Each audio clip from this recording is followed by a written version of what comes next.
I was 15 in 1990. It was fantastic because you didn't have to have any ID. The barmen were drunk. The doormen were drunk. Everybody was drunk. Priests were drunk. Have launched a food range for people who are on those injections.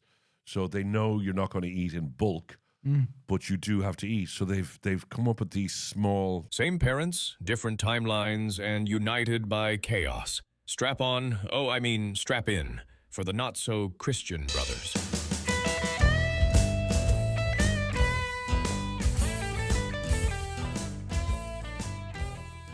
So it is Not So Christian Brothers, two brothers, Justin Caffrey, Colm Hayes, different names, same parents.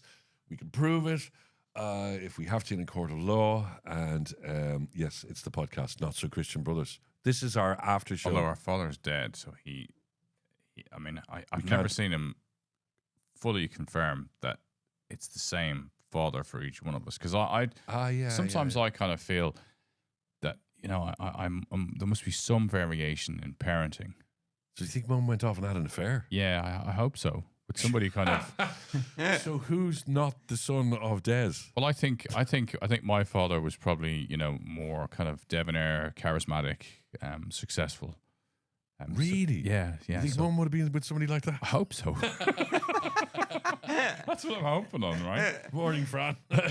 Oh, that's what. Do you think we're all, even the two sisters? They're from I different. think there's a lot of differences in all of us. So, maybe she had 5 lovers. Oh my God, she was a little dog, wasn't she? Out there, yeah. I've got a story for you if you want about. There was always a parents priest going hanging off. around our house when I was a kid, and I always thought there was a little bit of how's your father gone on with the priest. Was there a priest hanging Yeah. around? Jeez. Yeah. I can't say it, but I know something else, but I can't say now. But we found out. Oh, go on. After my nanny died, Right. that she had a relationship with another man, and she had a child with that man, and none of my aunties or my mother or anybody knew. Well, did they all think that the child was their brother? No, nobody knew. They till hid the child? My nanny died. And when my nanny died, Yeah. this man was ringing the hospital while she was sick in hospital, finding out how his mother was. And nobody knew who he was. Did she have this child in the middle of having the other children? Yes, with another man in another relationship. How would nobody not notice she was pregnant and then Obviously, disappear? she must have had a breakdown with my granda and left the house for a year or something she wasn't like just that. wearing loose clothes. Yeah. But anyway, so this was this crazy thing that we found. And out. did they? And how old is that? How old is that guy now then? He would be like same age as yourself in his 50s, 60s. This is the son. Yeah. 50s. 50s. Myself. 50s, Yes. 51. Late 60s. Late 60s. Not late 60s. So he would early 60s. he would definitely be in his 60s, I'd say. And do they have a relationship with them now? I don't know. I haven't talked to my uncle Robert, who's my mum's brother, since the sort of situation since they found out. But he was the only one that communicated with him because Robert was like, "Who are you?" Wow. One day in the hospital, he's like, "I'm her son," and he's like, "What?" That's mad, isn't it? Yeah. Love So those stories. it does happen. Like it happened in Ireland in those days. People just they don't talk. But this is where I suppose things get swept underneath the rug in Ireland. Listen, the shagaroony going on left, right, and centre all over the place. But that's why, we had this conversation in the podcast a few weeks ago about things that we have in common. Like there's just not anything really of any great measure. So it makes me think. Maybe we enjoy sport. Sport, but only true. you do support Liverpool, and that's sad. Yeah, well, no, I think it's right. That's not. Yeah, and your son at least has changed that and is now a Man United supporter, or is a Man United supporter. I think I showed him his 4th birthday photograph the other day where he was wearing a Liverpool shirt.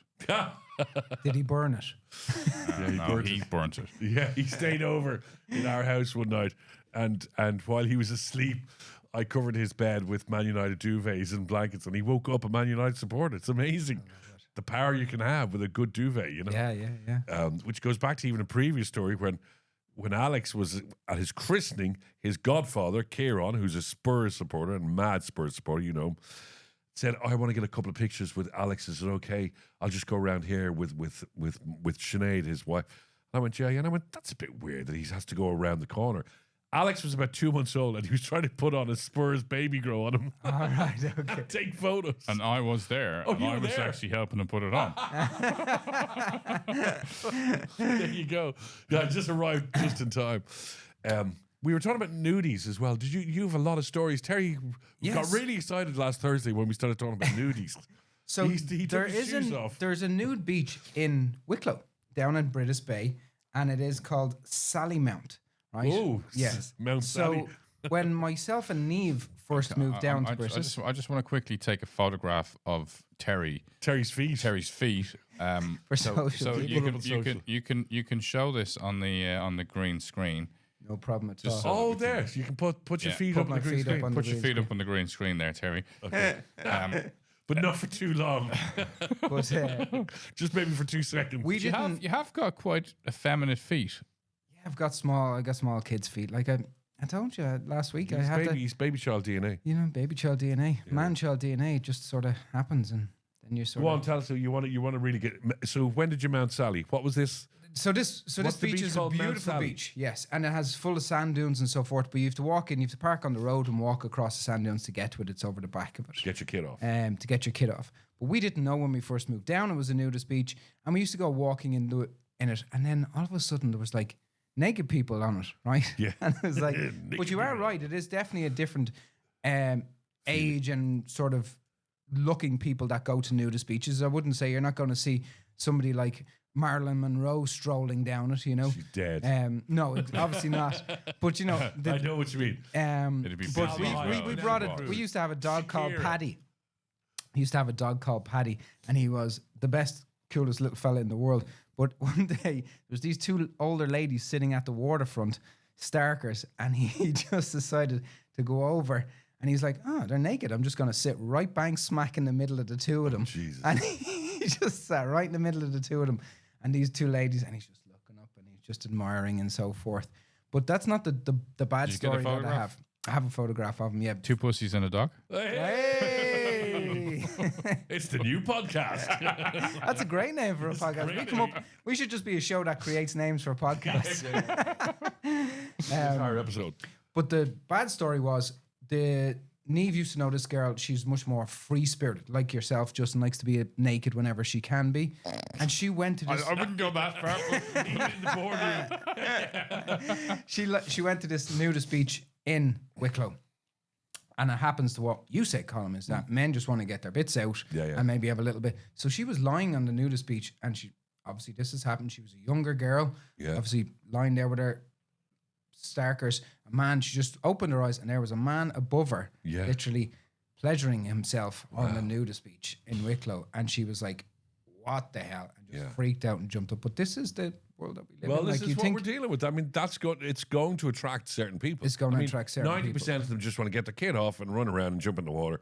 But there will, I'd say 99% to be honest. Yeah. That's like the world out there, you know? Yeah. You know, 10 guys will offer you a suite and they're fine. And then the 11th guy is going to chuck you in the back of his van. Anybody who offers you a suite on the street is a bit questionable anyway. Unless he's wearing a big red outfit and a beard. Yeah. But I think that's how you get away with it. And then he's chucked into his van. Somebody like that who's pleasuring himself on a nudist beach. I mean, look, these people are unfortunately all around us, and it's quite extraordinary to believe that somebody thinks that that's behavior befitting of anywhere. Never mind a nudist beach, but it's easier. So if I was one of those lads, a rich man, that likes to pleasure myself in public, right? Yeah. I think he's clever because that's the place you probably will get away with it. You're not going to get away with it in a queue in the bank. You probably won't get away with it in mass unless the priest asks you into the back or whatever. Or you are the priest. Or you are the priest. You've got those big flowing robes and your hands underneath it. So you will sort of get away with it in a nudist beach because there's not much you have to do. Just pleasure yourself. Like in the queue in the bank, you have to unzip your trousers and go through all of that. You know what I mean? Have you practiced? You practiced in the banks? Doesn't work. Doesn't work. It's a bit of a pain. And then somebody goes, "Ooh, look at your man pleasuring himself." Yeah, are you looking for a withdrawal? Oh, hello, matron, or a deposit. And so it's a clever way to pleasure yourself. Is on a nudist beach. You will get away with it because then you just have to run up, going, "Ooh, Sorry, I thought this was part of it." Yeah, and I'm guessing in these camps and stuff like these nudist camps, there's a lot in America and so forth.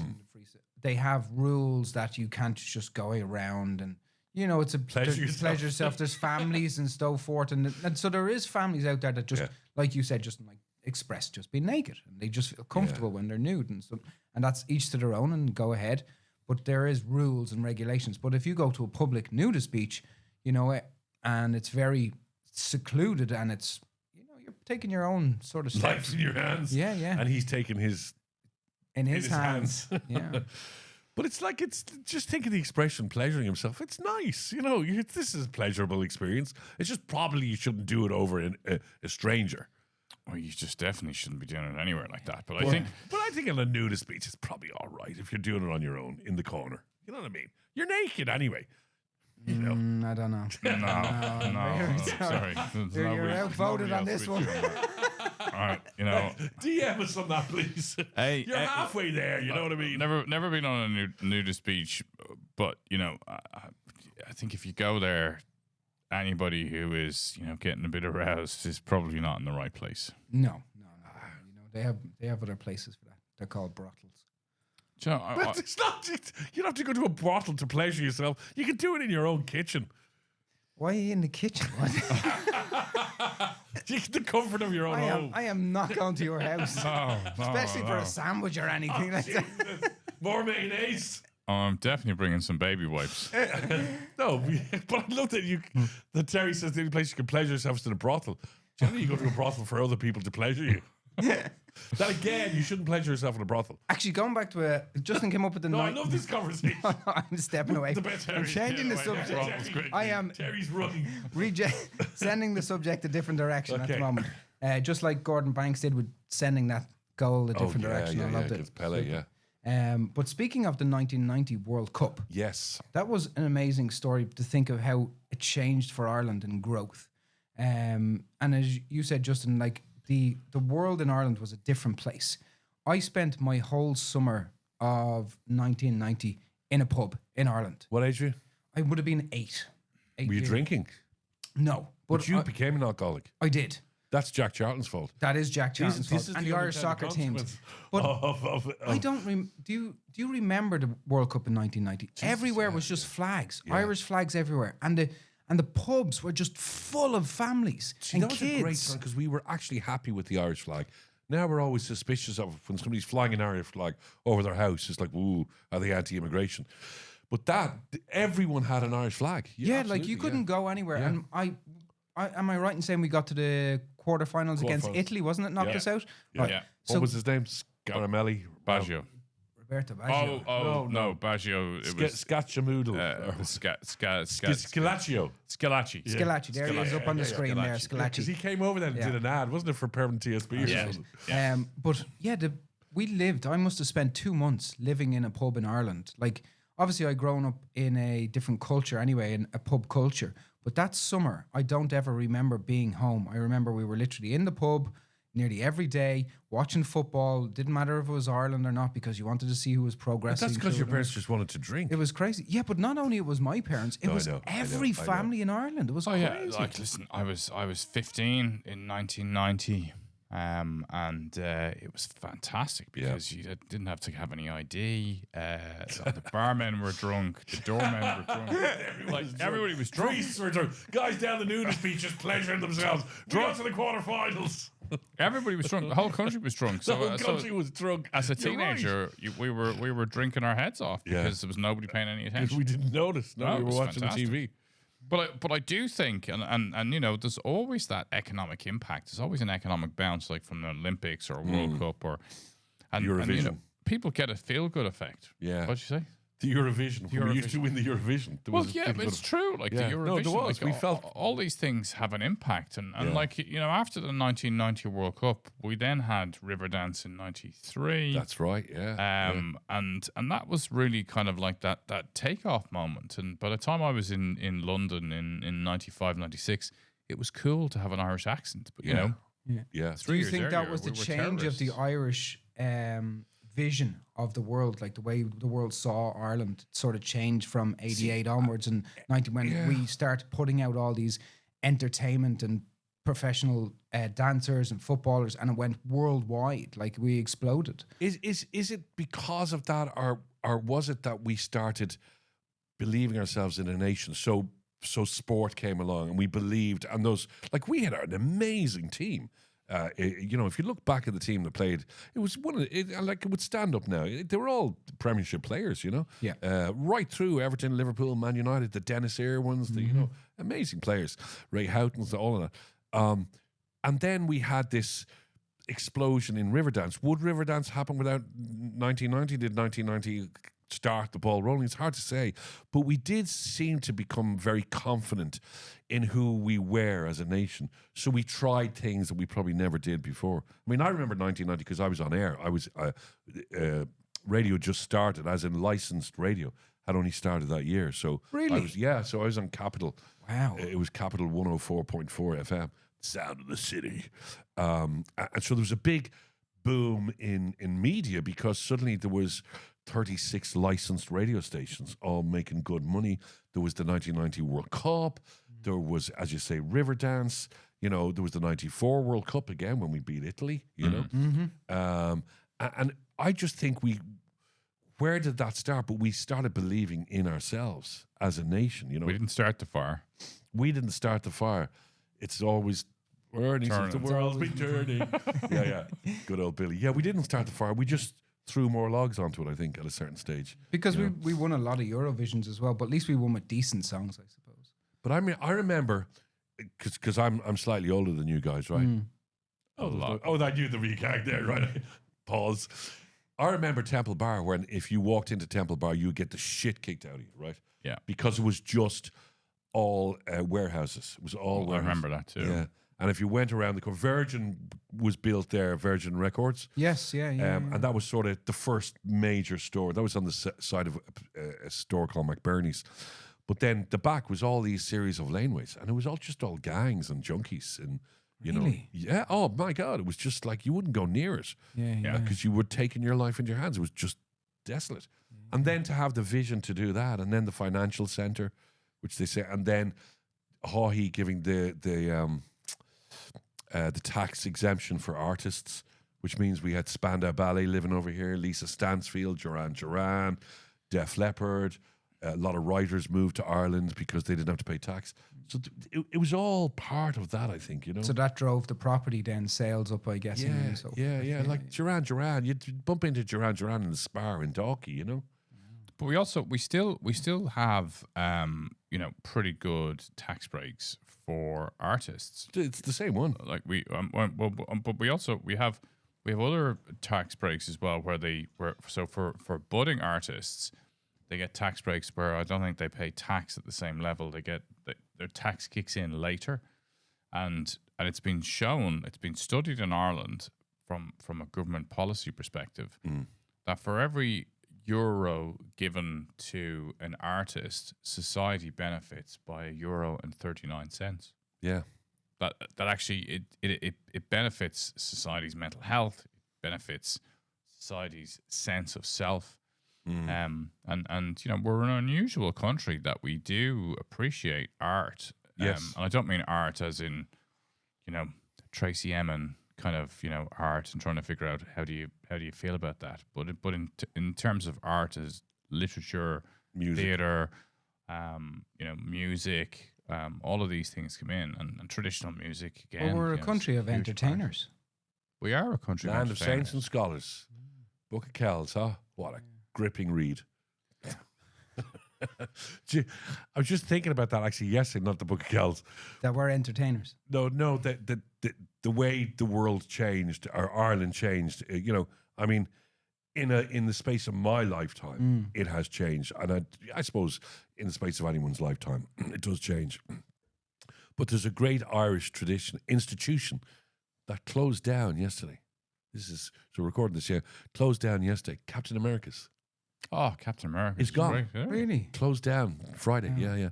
55 years on Grafton Street. 50, like everybody went in there on your first or second date, queued up used to queue up to go up the stairs. Captain America. And now it's gone, which is really sad. I don't know whether it's the rent or just not as many people going in.